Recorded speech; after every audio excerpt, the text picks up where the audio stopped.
अनंत चतुर्दशी व्रत कथा।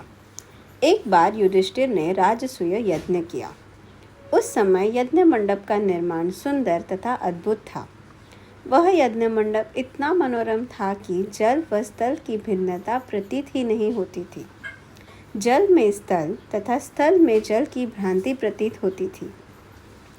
बहुत सावधानी करने पर भी बहुत से व्यक्ति उस अद्भुत मंडप में धोखा खा चुके थे।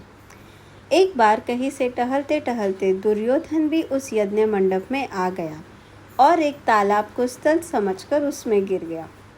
द्रौपदी ने यह देखकर अंधों की संतान अंधी कहकर उनका उपहास किया। इससे दुर्योधन क्रोधित हो गया। यह बात उसके हृदय में बाण समान लगी। उसके मन में द्वेष उत्पन्न हो गया और उसने पांडवों से बदला लेने की ठान ली। उसके मस्तिष्क में उस अपमान का बदला लेने के लिए विचार उपजने लगे। उसने बदला लेने के लिए पांडवों को द्वित क्रीड़ा में हराकर उस अपमान का बदला लेने की सोची। उसने पांडवों को जुए में पराजित कर दिया। पराजित होने पर प्रतिज्ञा अनुसार पांडवों को 12 वर्ष के लिए वनवास भुगतना पड़ा। वन में रहते हुए पांडव को अनेक कष्ट सहने रहे। एक दिन भगवान कृष्ण जब मिलने आए तब युधिष्ठिर ने उनसे अपना दुख कहा और दुख दूर करने के लिए उपाय पूछा। तब श्री कृष्ण ने कहा, हे युधिष्ठिर, तुम विधि पूर्वक भगवान विष्णु का व्रत करो। इससे तुम्हारा सारा संकट दूर हो जाएगा और तुम्हारा खोया राज्य पुनः प्राप्त हो जाएगा। इस संदर्भ में श्री कृष्ण ने उन्हें एक कथा सुनाई। प्राचीन काल में सुमंत नाम का एक नेक तपस्वी ब्राह्मण था। उसकी पत्नी का नाम दीक्षा था।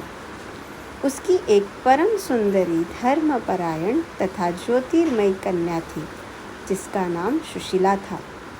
सुशीला जब बड़ी हुई तो उसकी माता दीक्षा की मृत्यु हो गई।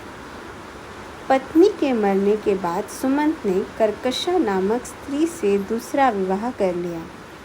सुशीला का विवाह ब्राह्मण सुमंत ने कौंडिन्य ऋषि के साथ कर दिया।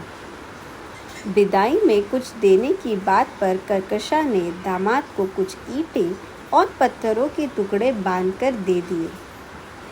कौंडिन्य ऋषि दुखी हो अपनी पत्नी को लेकर अपने आश्रम की ओर चल दिए, परंतु रास्ते में ही रात हो गई। वे नदी तट पर संध्या करने लगे।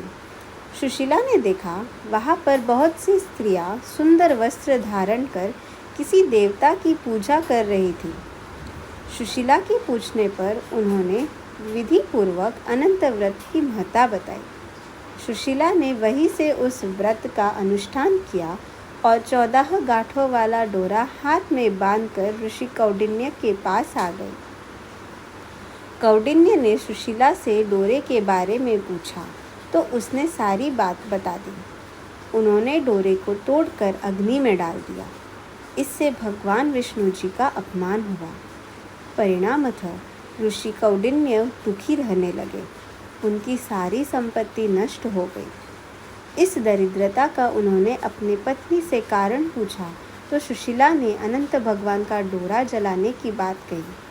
पश्चाताप करते हुए ऋषि कौंडिन्य अनंत डोरे की प्राप्ति के लिए वन में चले गए। वन में कई दिनों तक भटकते भटकते निराश होकर एक दिन भूमि पर गिर गए। तब अनंत भगवान प्रकट हो बोले, हे कौंडिन्य, तुमने मेरा तिरस्कार किया था, उसी से तुमने इतना कष्ट भोगना पड़ा। तुम दुखी हुए, अब तुम्हें पश्चाताप हो गया है। मैं तुमसे प्रसन्न हूँ। अब तुम घर जाकर विधि पूर्वक अनंत व्रत करो।